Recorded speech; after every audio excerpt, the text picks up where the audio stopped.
You know that quiet moment when you walk out of a store, glance at the receipt, and pause for a second, not because you bought something unusual, but because the total feels slightly surprising. Nothing extravagant. Maybe groceries, a quick meal, a few basic items, and yet there's a subtle feeling that lingers in the back of your mind. Not panic, not even frustration, just a quiet thought. Wasn't this supposed to cost less? What's strange is that this feeling doesn't usually come with dramatic emotion. It's not the kind of shock that makes people complain loudly or storm back into the store.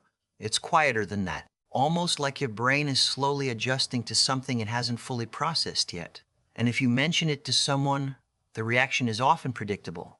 People say things like, "That's just inflation," or "Everything is expensive now." And that explanation misses something deeper. Because the strange part isn't just that things cost more, it's that money itself feels different. $100 doesn't feel like $100 anymore. And that feeling, that subtle psychological shift, is rarely explained the way it should be. What most people don't realize is that the human brain doesn't understand money in objective terms. It understands money in emotional and contextual ones. Neuroscientists studying financial decision-making have found that when we think about spending money, the brain activates regions associated with physical pain, particularly the insula. This is sometimes called the pain of paying. But here's the important part. That signal doesn't respond to the number printed on a bill. It responds to what that number represents in your mental world. Your brain constantly builds something psychologists call a reference point, an internal baseline for what things should cost. And once that baseline forms, every price you encounter is quietly compared against it. If something costs less than the reference point, your brain experiences relief. If it costs more, you feel friction. Not always consciously, but the nervous system notices. For many people, that internal baseline formed years ago, often during periods when everyday expenses looked very different. Groceries had certain numbers attached to them. Gas had certain numbers. A quick meal had certain numbers. Those values weren't just facts, they became emotional anchors. And the brain doesn't update anchors easily. Behavioral economists have observed that humans adjust to rising prices much slower than prices actually rise. Even when we logically understand that costs have increased, our nervous system continues referencing older expectations. So every time something costs more than the brain expects, there's a small psychological mismatch. Not enough to trigger alarm, but enough to create that subtle feeling. That seems higher than it should be. Over time, this mismatch accumulates, and something interesting begins to happen. The number itself, $100, slowly loses its emotional weight, not because the currency changed, but because the context around it did.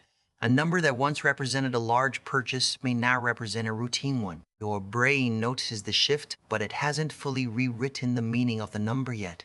So it lives in two timelines at once. One where $100 still feels significant, and another where it quietly disappears during ordinary spending. That's the illusion. And it's not a sign of poor financial awareness.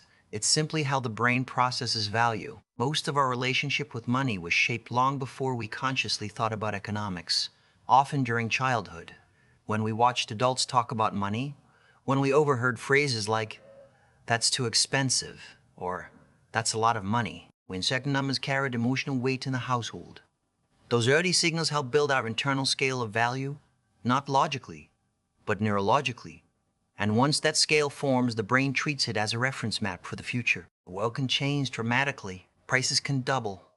Currencies can shift, but the nervous system prefers stability.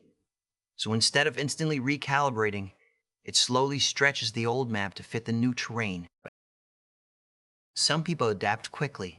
Others carry their old price references for many years. Neither is right or wrong. They're just different ways the mind protects its sense of stability. What's fascinating is that this adjustment comes with a quiet paradox. When money starts to feel smaller, people often become more thoughtful about it. Not less, because the brain begins paying closer attention to where value actually exists. Not just the number itself, but what it represents. Time, effort, comfort, security. $100 used to symbolize a certain kind of purchase. Now it symbolizes something else. And the mind is slowly renegotiating that meaning. That's the deeper story behind the moment at the checkout counter, the pause after looking at the receipt, the quiet realization that something feels different about the number.